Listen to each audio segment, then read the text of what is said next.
Bonjour, nous sommes en 2013 et dans cette vidéo, je voudrais aborder la question du sacerdoce des femmes. C'est une question qui, de même que celle de l'ordination des hommes mariés, a été beaucoup soulevée par les médias en Europe occidentale à cette époque-là.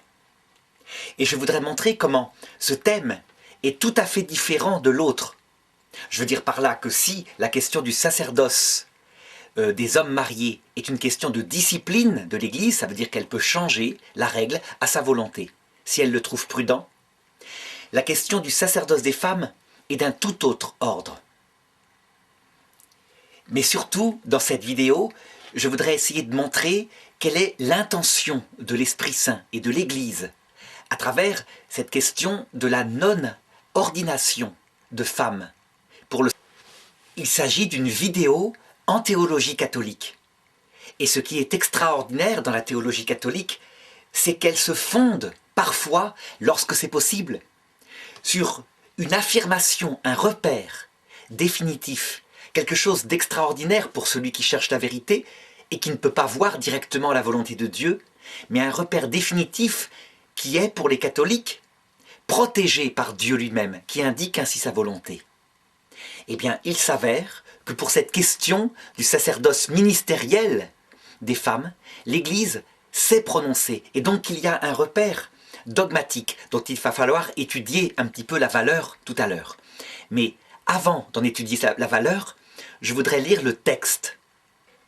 En 1994, le pape Jean-Paul II, confronté déjà à cette époque-là à ce problème, a publié une lettre apostolique appelée Ordinatio Sacerdotalis. Et le dernier paragraphe, je vais le lire, il mérite véritablement d'être regardé. Bien que la doctrine sur l'ordination sacerdotale exclusivement réservée aux hommes ait été conservée par la tradition constante et universelle de l'Église, et qu'elle soit fermement enseignée par le magistère, dans les documents les plus récents de nos jours, elle est toutefois considérée de différents côtés comme ouverte au débat, ou même on attribue une valeur purement disciplinaire à la position prise par l'Église de ne pas admettre les femmes à l'ordination sacerdotale. C'est pourquoi, afin qu'il ne subsiste aucun doute sur une question de grande importance qui concerne la constitution divine elle-même de l'Église, moi, Jean-Paul II, pape, je déclare, en vertu de ma mission, de confirmer mes frères, cf. Luc 22, 32, que l'Église n'a en aucune manière le pouvoir de conférer l'ordination sacerdotale à des femmes et que cette position doit être définitivement tenue par tous les fidèles de l'Église. Pourquoi est-ce que je lis ce texte au début ? Pourquoi est-ce que je ne commence pas par en débattre ? Eh bien tout simplement parce que je suis en théologie catholique. Et que quand un dogme comme cela, je dirais bien un dogme, est prononcé, eh bien il sert de repère à la discussion. On peut dire par là que Jean-Paul II, de son autorité apostolique, en précisant qu'il s'agit bien d'un document du magistère, donc de l'enseignement concernant la doctrine du salut, eh bien précise qu'il n'y a plus de débat possible sur ce point, à savoir que l'Église ne pourra jamais conférer le sacerdoce à des femmes. Le dogme ne dit rien de plus. Alors reste à savoir quelle est la valeur de ce texte. Je sais qu'il a été encore discuté. Pourtant, il suffit de le lire textuellement, de ne pas, sans considérer les commentaires qu'en sont donnés. Je crois que le texte prononcé par Jean-Paul II est clair. C'est-à-dire qu'il n'y a plus de débat là-dessus, que c'est une vérité définitive. En tout cas, c'est dans cette perspective-là que se placera cette vidéo, évidemment. Je pense même qu'il s'agit d'une vérité dogmatique dans un style solennel. Ça veut dire que ce n'est pas simplement le magistère ordinaire qui s'exprime ici à travers la voix de Jean-Paul II. Il y a un ton beaucoup plus fort. Et même si il n'y a pas les canons qui suivaient les dogmes jusqu'à la période de Vatican II, le ton là est clairement solennel. À savoir que, véritablement, le pape insiste pour dire que c'est une vérité définitive. Ceci étant posé, eh bien, on peut véritablement entrer dans la discussion et dans le débat et chercher à savoir pourquoi l'Église n'a en aucune manière le pouvoir de conférer l'ordination sacerdotale à des femmes qui seraient parfois 1000 fois plus dignes que des hommes d'être ordonnés prêtres. Et je voudrais manifester, justement par un texte d'une grande sainte qui est aussi docteur de l'Église, à quel point c'est vrai. Il s'agit de Sainte Thérèse de l'Enfant Jésus, qu'on appelle aussi la Petite Sainte Vierge, qui est la sainte, je dirais, la préférée des Français en particulier. Elle a vécu à la fin du XIXe siècle, et le 8 septembre 1896, elle écrit à sa sœur, Marie du Sacré-Cœur, sa sœur qui est aussi sa sœur selon la chair, je crois. Elle lui dit, ou elle dit plutôt à Jésus dans cet écrit, « Être ton épouse, ô Jésus, être carmélite, être par mon union avec toi la mère des âmes, devrait me suffire. » Donc on voit à quel point Sainte Thérèse de l'Enfant Jésus a une haute vision de sa vocation, la mère des âmes, rien que cela. Et elle continue, « Ça devrait me suffire, mais il n'en est pas ainsi. Sans doute ces 3 privilèges sont bien ma vocation carmélite, épouse et mère. Cependant, je sens en moi d'autres vocations. Je me sens la vocation de guerrier, de prêtre. » Et après, elle développe et elle dit, donc elle cite aussi d'apôtres, de docteurs, de martyrs, mais elle a cité le mot prêtre et elle dit, « Je sens en moi la vocation de prêtre. Avec quel amour, ô Jésus, je te porterai dans mes mains lorsque, à ma voix, tu descendrais du ciel. Avec quel amour je te donnerai aux âmes. Mais hélas, tout en désirant d'être prêtre, j'admire et j'envie l'humilité de saint François d'Assise, et je me sens la vocation de l'imiter en refusant la sublime dignité du sacerdoce. » Et donc elle réfléchit, elle discute pendant des pages, elle sent en elle cette contradiction et elle dit « Ô Jésus, mon amour, ma vie, comment allier ces contrastes en moi? Comment réaliser les désirs de ma pauvre petite âme ?»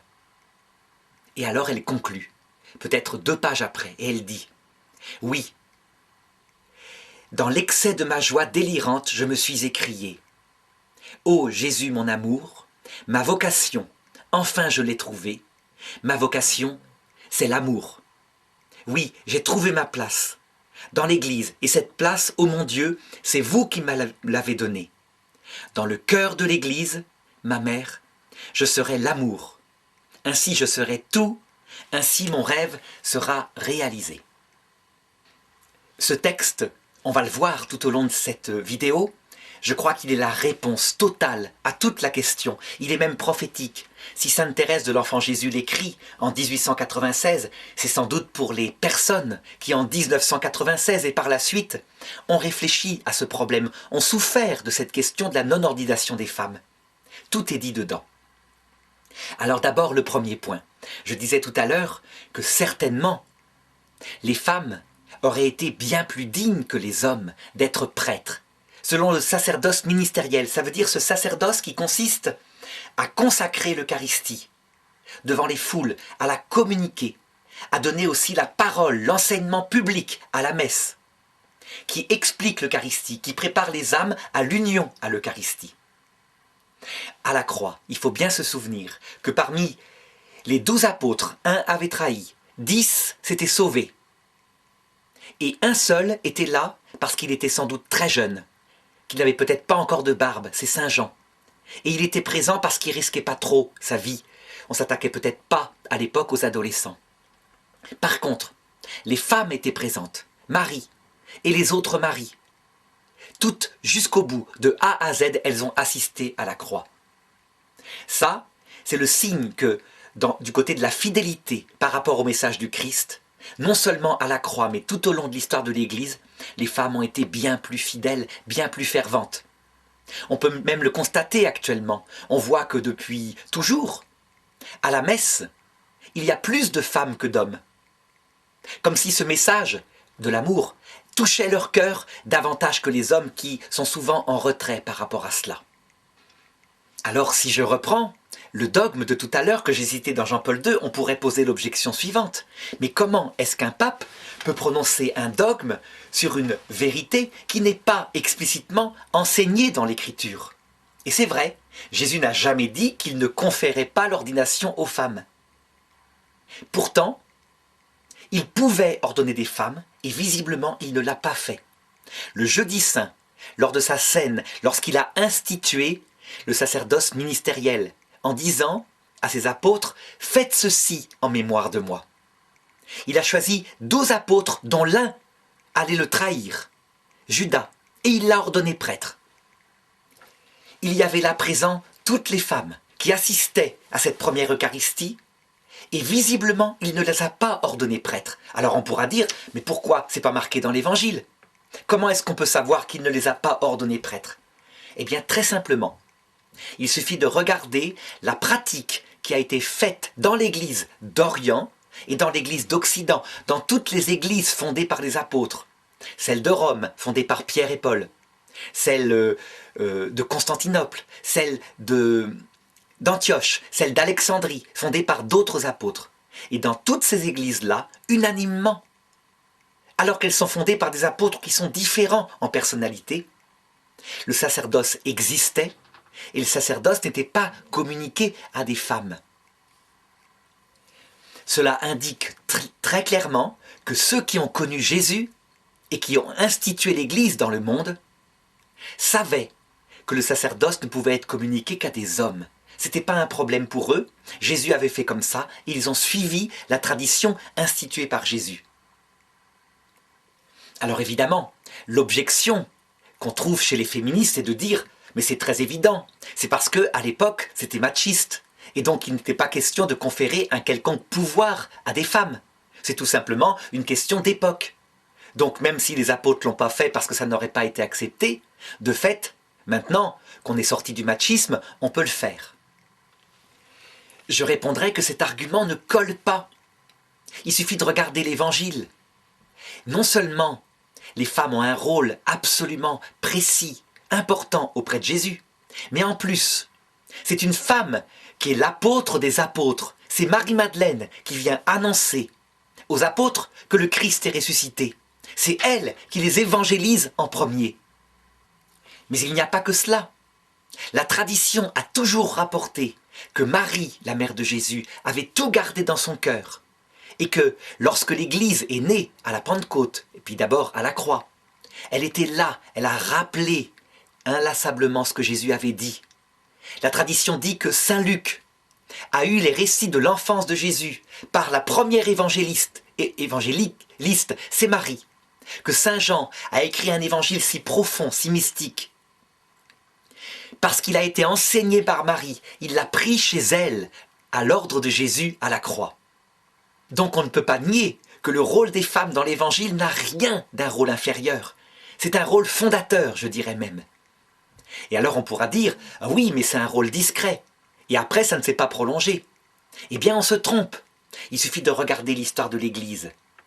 On a véritablement un certain nombre de femmes qui sont docteurs de l'Église. J'en ai compté 4. Sainte Thérèse d'Avila, Sainte Catherine de Sienne, Sainte Thérèse de l'Enfant Jésus, Sainte Hildegarde de Bingen. Je n'ai pas vérifié, il y en a peut-être d'autres. On pourra dire, oui, mais il y en a moins que d'hommes. C'est vrai. Mais ces docteurs-là, c'est pas n'importe qui. Et il s'en prépare sans doute d'autres. Les évêques polonais demandent à ce que Sainte Faustine soit docteur de l'Église. D'autres demandent à ce que Sainte Catherine de Gênes, qui a parlé du purgatoire, soit docteur de l'Église. On ne peut pas nier qu'au cours de l'histoire de l'Église, il y a eu un machisme ordinaire contre les femmes. Et donc les théologiennes, les docteurs, les missionnaires, les prédicatrices n'ont pas été aussi nombreuses que les hommes. Cependant, ce machisme qui est lié à l'état des sociétés au cours de l'histoire, il ne se retrouve pas dans l'Évangile. Jésus n'a rien de machiste, bien au contraire. Et donc, s'il choisit de ne pas ordonner des femmes, dit l'Église, confirmée par la parole de Jean-Paul II comme magistère, c'est qu'il avait une intention. Et donc ce qu'il faut regarder maintenant, évidemment, c'est quelle est cette intention. Ça ne peut pas être une intention négative, ça ne peut être qu'une intention positive, liée à la vocation de chacun. Alors d'abord, avant de parler de cette explication de l'Église, je voudrais aborder une autre explication. Comment expliquer cette revendication actuelle des médias et qui n'est pas tellement majoritaire dans le cœur de l'Église, qui est d'un certain nombre de personnes qui sont dans l'Église, effectivement. On pourra appeler ça le milieu progressiste, mais qui est surtout revendiqué perpétuellement dans les médias, à savoir des personnes qui quelquefois ne sont pas du tout catholiques. Et principalement, c'est revendiqué à l'Église catholique. L'Église orthodoxe qui fait pareil, ça ne lui est pas demandé. Eh bien, je dirais que c'est quelque chose qui est apparu particulièrement depuis les années 50, à la fin des deux guerres mondiales. La question s'est posée lorsque, en Europe occidentale, on a voulu définir d'une autre manière la place de la femme, en dénonçant la place qu'elle avait eue traditionnellement dans l'histoire. Dans l'histoire, il est vrai que la femme qui est mère par son corps, qui donne la vie de l'intérieur, eh bien, ce rôle a été celui qu'elle a elle-même souvent revendiqué et que les hommes lui reconnaissaient. À partir de mai 68, la revendication se fait autrement. Le mouvement féministe décide que ce rôle-là est un rôle infériorisant, que le rôle d'épouse, le rôle de mère, tout ça, c'est une manière de rendre esclave, dépendante. Et la libération de la femme consiste non pas à regarder ce rôle qui est pourtant fondé sur la biologie, mais aussi sur la psychologie, sur le désir de beaucoup de femmes, mais de regarder cette liberté triomphante des hommes qui régnait pendant des milliers d'années. Et donc, beaucoup de femmes féministes ont revendiqué la liberté en imitant le comportement des hommes. Et qu'est-ce qui fait la liberté de l'homme? Ce sont des valeurs plutôt vers l'extérieur, comme la puissance politique, la visibilité extérieure, une profession qui l'épanouit. Et il ne s'épanouit pas, en général, l'homme, seulement par sa famille. Il s'épanouit vraiment par sa profession. Et donc, en fait, lorsqu'on regarde les choses, on s'aperçoit que la libération de la femme, le modèle de cette époque, c'est l'imitation de l'homme. La conséquence en a été des théories, comme par exemple celle qui affirme que l'altérité et la complémentarité des sexes, si elle est un fait au point de vue biologique, elle n'est qu'un a priori au point de vue psychologique et moral. Elle est imposée par des hommes. Et c'est allé très loin, jusqu'à une théorisation, la théorie du genre, qui consiste à dire que s'il y a un sexe biologique, le vrai sexe, il est à l'intérieur de sa mentalité. Et que du coup, on peut être tout à fait dans sa tête une femme dans un corps d'homme, un homme dans un corps de femme. Il y a même des attirances sexuelles qui peuvent être tout à fait alternatives, bisexuelles, homosexuelles, transsexuelles éventuellement. Ce qui est caractérisé, ces doctrines, c'est donc l'individu exalté dans sa liberté, dans sa puissance, et puis aussi la négation de cette complémentarité homme-femme qui a été considérée comme une volonté de rendre esclave la femme. Et du coup, il y avait, je peux dire symboliquement, deux obstacles pour montrer que c'était une vérité. Le premier obstacle, personne pour le moment ne peut le vaincre. Seules les femmes donnent la vie de l'intérieur et les hommes donnent la vie de l'extérieur. Ça, c'est pas changeable, c'est la biologie. Seulement, cet obstacle-là, les médias, donc cette partie apparente de revendication, aimeraient bien le dépasser. Par exemple, on se souvient du cinéma qui a été fait dans les années 2008 par rapport à un homme qui était enceinte. Donc on a vu des photos d'un homme avec une barbe qui avait un ventre qui attendait un bébé. Et les médias étaient là en se gaussant, en disant de « il est enceinte », en employant le masculin. En réalité, en regardant les choses de plus près, on s'est aperçu que c'était une femme lesbienne, transsexuelle, qui n'avait pas voulu se faire opérer, mais qui avait pris des hormones pour que son apparence devienne masculine. Elle était avec une compagne qui s'était révélée stérile. Et donc, dans le couple, puisqu'il fallait porter un enfant, eh bien, comme elle était encore capable d'en porter n'ayant pas été opérée, elle a choisi d'elle-même se faire inséminer artificiellement. C'était donc en fait une femme enceinte, une femme à barbe enceinte, pas un homme. Mais les médias ont eu l'impression qu'on avait dépassé ce premier obstacle. Ce premier obstacle, très probablement, un jour, on tentera en réalité de le dépasser. Et rien ne pourra arriver, ce désir d'être plus fort que la nature. Et puis il y a un deuxième obstacle symbolique, c'est cette altérité de type sacramentel qu'on trouve dans les religions par rapport au rôle de l'homme et de la femme, et en particulier dans la religion catholique, où le sacerdoce ministériel est aux hommes, et le sacerdoce royal, que je le définirai tout à l'heure, il est aux femmes en particulier, elles l'exercent particulièrement bien. Alors ceci étant manifesté, quel est le regard de l'Église sur cette complémentarité entre l'homme et la femme? Alors d'abord, premier point, l'Église reconnaît dans chaque personne, qu'il soit homme, qu'il soit femme, son unicité, le caractère sacré de sa personne. Et donc, un homme ne se définit pas par sa complémentarité à la femme. Une femme ne se définit pas par sa complémentarité à l'homme. D'abord, ce sont des personnes. Ceci étant posé, ce sont des personnes qui sont complémentaires. Et l'Église catholique, appuyée sur la révélation, dit que c'est une volonté de Dieu. C'est Dieu qui a voulu créer son chef-d'œuvre, l'homme et la femme, en le séparant en deux sexes, qui ont véritablement des qualités en eux, qui sont complémentaires. Alors d'abord, pour poser le caractère sacré et unique de chaque personne, l'Église se penche sur les textes de la Genèse, où il est dit « Dieu créa l'homme et la femme ». Ensuite, pour montrer leur caractère complémentaire, elle se penche sur le texte qui continue en disant « Homme et femme, il les créa.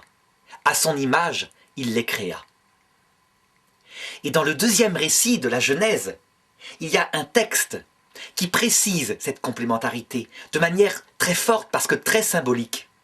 Il y a d'abord dans la Genèse chapitre 2 verset 7 ce petit verset qui dit « Alors Dieu modela l'homme avec la glaise du sol.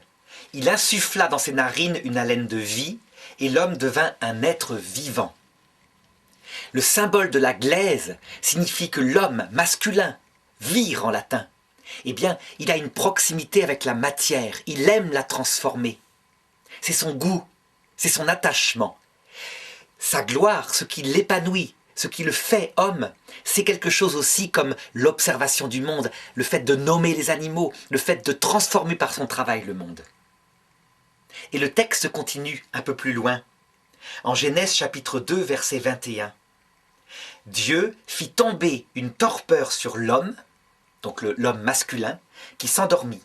Il prit une de ses côtes et referma la chair à sa place. Puis de la côte qu'il avait tirée de l'homme, Dieu façonna une femme et l'amela à l'homme. Alors celui-ci s'écria, « Pour le coup, c'est l'os de mes os, la chair de ma chair. Celle-ci sera appelée femme, car elle fut tirée de l'homme, celle-ci. C'est pourquoi l'homme quitte son père et sa mère et s'attache à sa femme, et ils deviennent une seule chair. » Alors, qu'est-ce que c'est que ce symbole de la femme qui est créée à partir de la côte de l'homme? Le meilleur commentateur de ce texte, c'est saint Augustin. Il le dit très simplement. Si Dieu avait dit qu'il avait créé la femme à partir du pied de l'homme, ça aurait été pour signifier qu'elle devait être dominée, écrasée. S'il avait voulu créer la femme comme complémentaire du point de vue de l'intellect, un peu comme Marie Curie fut complémentaire à Pierre Curie, il l'aurait créée avec une partie de son cerveau. Si Dieu avait créé la femme comme étant celle qui bricole avec lui, qui façonne la maison, il l'aurait créée à partir de sa main, symboliquement. Donc qu'est-ce que signifie la côte? La côte ici, la partie qui fut percée à la croix, d'où sortit chez Jésus le sang et l'eau. Eh bien c'est tout simplement la partie la plus proche du cœur. Ce qui veut dire que l'homme, la femme, lui est complémentaire, sinon il n'a aucun but à sa vie. Il lui est complémentaire du côté de l'amour. C'est pour lui qu'il fait tout, bricoler, faire une maison, faire des magnifiques choses. Son seul intérêt, c'est que ça plaise à la femme qu'il aime. Alors attention, ce texte qui donc révèle l'intention de Dieu, qui a voulu la complémentarité homme-femme, Il ne doit pas être pris comme étant un absolu qui est à 100% valable, au point qu'on fixerait toute la vie de la femme du côté de la complémentarité de l'amour et toute la vie de l'homme du côté de la glaise, de la fabrication, de l'efficacité. Non, on reste des êtres intelligents, on est souple, on voit bien qu'il y a des hommes qui sont fort sensibles, fort attachés aux relations affectueuses, on voit qu'il y a des femmes qui sont fort efficaces. Donc tout cela, ce sont des travers de psychologie que les anciens taoïstes avaient découverts d'ailleurs, déjà, alors qu'ils n'avaient pas la Bible, à travers le yin et le yang, cette complémentarité qu'ils avaient si joliment symbolisée par le symbole des deux poissons qui sont entourés pour former un cercle parfait, un être plénier, homme et femme complémentaires. Donc ce n'est pas seulement quelque chose de révélé, c'est quelque chose d'expérimentable. Par contre, ce qui est manifestement révélé, c'est qu'il y a des choses qui sont indissociables de la femme. Seule elle porte l'enfant à l'intérieur de son ventre.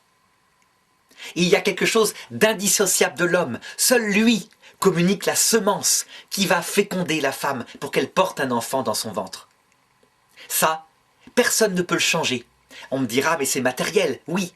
Mais ça fonde évidemment toute l'anthropologie, ça veut dire le reste. Par exemple, comment expliquer que les femmes, habituellement, pas toutes, ça peut être transformé par la culture, par l'éducation, mais les femmes, en majorité, à 80%, sont sensibles à tout ce qui est relations humaines. Les petits-enfants les émeuvent, les touchent. Comment expliquer que les hommes ont un goût pour les travaux où ils manifestent leur efficacité? Comment expliquer des choses aussi claires que, par exemple, des conversations de femmes où elles vont parler des enfants, de leur fréquentation, de leur croissance, et les conversations d'hommes où ils vont parler de la voiture qu'ils viennent d'acheter? On me dira, c'est caricatural, ce sont des a priori. Sans doute si c'était affirmé à 100%, mais à 80%, même maintenant, après mai 68, ça reste valable. Donc la psychologie, elle s'oriente par rapport à ce rôle biologique fondamental, que lui, on ne peut pas changer. Et puis en conséquence aussi, les goûts et les couleurs, et aussi les attentions morales. On dit souvent que la femme, dans le couple, s'équilibrera plutôt par sa vie de famille, donc ses deux pieds étant ses enfants, son mari, et sans doute ses enfants avant son mari. Et l'homme, lui, ce qui l'épanouit, ce qui le rend fier, c'est sa famille, et c'est son travail. Travailler, donner une sécurité matérielle à sa famille, la protéger, c'est la fierté habituelle des hommes, pas de tous les hommes, je suis d'accord, donc c'est souple, mais c'est fondé sur quelque chose qui n'est pas souple du tout. Seules les femmes donnent la vie de l'intérieur. Résultat, si le créateur du monde, Dieu, a voulu véritablement décider qu'à 100% le rôle de la femme dans le don de la vie et le rôle de l'homme dans le don de la vie étaient différents, eh bien, il n'est pas étonnant que le même Dieu, lorsqu'il se fait homme, lorsqu'il rétablit ce qu'il voulait au début, non seulement le mariage entre un homme et une femme avec la fidélité absolue que rien ne peut séparer, mais aussi le sacerdoce nouveau qui indique ce que sera la vie éternelle, eh bien, il n'est pas étonnant qu'il ait décidé de sa propre autorité de conférer deux rôles qui sont complémentaires et qui symbolisent quelque chose qui date de toute sa création. Le premier rôle, le rôle extérieur, lié à une efficacité, lié à une façon de briller, c'est le sacerdoce ministériel. Un sacerdoce qui passera, qui disparaîtra, non pas dans son caractère, quand un prêtre est ordonné, il reste prêtre dans l'autre monde, mais dans son exercice. On ne célèbre plus de messe dans l'autre monde puisqu'on voit Dieu face à face. Et d'autre part, un sacerdoce royal, éternel, qui est celui de l'amour, et qui est conféré à tous les hommes, mais dont les femmes sont particulièrement témoins, parce qu'elles le vivent fidèlement, comme ça a été prouvé à la croix, comme l'a prouvé aussi la Vierge Marie, qui, ayant tout centré sur l'humilité, l'amour, fidèle, quoi qu'il arrive, jusqu'à sa montée au ciel, et même maintenant, est devenue la reine du ciel et de la terre. C'est donc pas un prêtre homme à qui Dieu, dans le ciel, a confié la responsabilité de toute l'humanité. C'est à une petite femme, la Vierge Marie, parce qu'elle a été la plus humble et la plus aimante. Eh bien, je crois que c'est ça qui est signifié à travers cette chose qui paraît négative, ça veut dire le non-accès des femmes au sacerdoce ministériel. Je pense que tout simplement, Dieu manifeste ce qu'il a fait dès le départ, dès la création du monde, la complémentarité des deux rôles. L'homme apportant efficacement, selon son goût, l'Eucharistie, la prédication extérieure, et la femme rappelant toujours que l'essentiel, c'est pas ça. L'essentiel, c'est l'amour. Et c'est ce que disait sainte Thérèse de l'Enfant Jésus. Donc ses désirs d'être prêtre, eh bien, elle les a complètement assumés dans une vocation bien supérieure, la vocation de la sainteté. Alors on me dira, mais c'est une interprétation. Eh bien, je voudrais montrer que non, ce n'est pas une interprétation, parce qu'il y a dans l'Écriture explicitement ceci qui est raconté par Jésus. Il s'agit d'un texte en Luc chapitre 10, versets 38 et suivants, qui je crois est une véritable parabole de nos âmes, l'âme masculine, l'âme féminine, dans leur complémentarité. Comme il faisait route, Jésus entra dans un village et une femme nommée Marthe le reçut dans sa maison. Celle-ci avait une sœur appelée Marie, qui, s'étant assise aux pieds du Seigneur, écoutait sa parole. Marthe, elle, était absorbée par les multiples soins du service. Intervenant, elle dit « Seigneur, cela ne te fait rien que ma sœur me laisse seule à servir à la table. Dis-lui donc de m'aider. » Mais le Seigneur lui répondit « Marthe, Marthe, tu te soucies et tu t'agites pour beaucoup de choses. Pourtant, il en faut peu, une seule même. C'est Marie qui a choisi la meilleure part, elle ne lui sera pas enlevée. » Alors on me dira, mais quel rapport de ce texte qui présente deux femmes avec l'histoire du sacerdoce ministériel et avec l'histoire de la vocation de la femme? Eh bien tout simplement parce que Marthe, c'est le symbole de l'efficacité masculine. C'est une femme, d'accord, mais c'est le symbole d'une âme qui veut agir efficacement pour le Seigneur. Et Marie est le symbole de la fécondité féminine. Ça veut dire de celle qui regarde l'essentiel. Alors, pourquoi est-ce que c'est intéressant que ce soit deux femmes?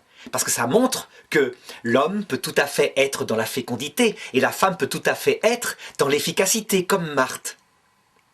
Donc que c'est pas à imposer absolument. Et c'est pourquoi il y a des femmes qui sont docteurs, théologiennes, docteurs de l'Église, missionnaires, etc. Des femmes qui agissent efficacement dans les œuvres, infirmières, etc. dans leur vocation religieuse. Et pareil dans le mariage, il y a des femmes qui tiennent l'autorité à la maison parce que l'homme est trop gentil, et réciproquement.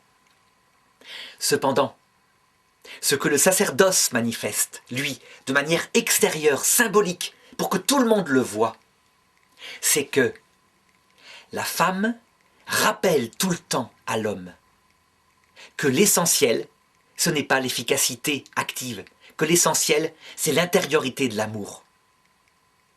Alors on pourra m'opposer en me disant « mais c'est très très bien, donc ça veut dire que tout le monde doit devenir religieuse contemplative, ou alors une femme qui communique l'amour à ses enfants à la maison. » Qu'est-ce qui serait passé si tout le monde avait été religieuse contemplative? Où seraient arrivées les missions dans le monde entier? Eh bien je répondrai à ça que la conversion des païens, elle ne dépend pas de l'agitation des missionnaires. Elle dépend de l'efficacité de l'Esprit Saint. Je veux dire par là que, imaginons que tous les chrétiens soient saints, à l'image de la femme au sens sacerdotal du terme. Petite Thérèse de l'Enfant Jésus, qui n'a jamais quitté son couvent, qui a prié pour les hommes du monde entier. Eh bien, le monde entier serait catholique. À la place de ça, les hommes n'ont pas été très saints, se sont beaucoup agités par contre pour faire des missions, et ils ont eu raison. Et résultat, on a simplement un tiers de l'humanité qui connaît le Christ. C'est Dieu seul qui donne la croissance. Il faut s'en souvenir. Le ministère des apôtres, Dieu lui donne sa réussite et son échec pour faire grandir la sainteté. De toute façon, Dieu, il peut faire de ces pierres, disait Jésus, des fils d'Abraham. Ça veut dire que, par exemple, si on faisait passer un homme qui dirait simplement « Jésus est ressuscité » comme ça, avec un ton, sans grands effets de manche, et si l'Esprit Saint le voulait, eh bien, il baptiserait des millions sur son passage. On l'a vu au début de l'Église, quand les apôtres passaient, leur ombre guérissait les malades. Alors je dirais qu'à notre époque, où on veut véritablement que la femme soit elle-même en étant un homme, où sa vocation, celle qu'elle porte en elle, et que je remarque chez mes jeunes élèves, qui est naturelle, fondamentale, à savoir qu'il y a très peu de femmes qui disent qu'elles vont tout sacrifier à leur métier, y compris leur famille. Il y en a qui le font, je suis d'accord, mais la plupart se disent « oui, il faut un métier important, c'est une sécurité », mais pas au point de sacrifier tout à ce métier. Fondamentalement, c'est ma famille, c'est mes enfants. Eh bien, je dirais que la vraie exaltation de la femme, celle qui apparemment correspond au cœur profond de chacun, c'est de s'exalter dans la noblesse de sa vocation de femme, pas en imitant l'homme.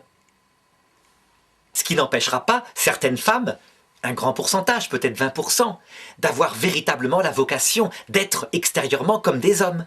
C'est très souple ce que je dis. Mais véritablement, l'altérité, la complémentarité, c'est quelque chose qui doit rester. Et voilà pourquoi, je pense, l'Église, à travers la confirmation définitive du pape Jean-Paul II, jamais ne pourra conférer l'ordination sacerdotale aux femmes, parce que cette efficacité-là, qui est moins importante, qui n'est pas faite pour l'éternité, eh bien, elle la donne aux hommes, en donnant une vocation bien plus grande et éternelle aux femmes par rapport à l'homme. Dans le cœur de l'Église, ma mère, je serai l'amour. C'est ça que dit sainte Thérèse de l'Enfant Jésus, et c'est ça qui définit ce symbolisme sacramentel que Jésus a voulu.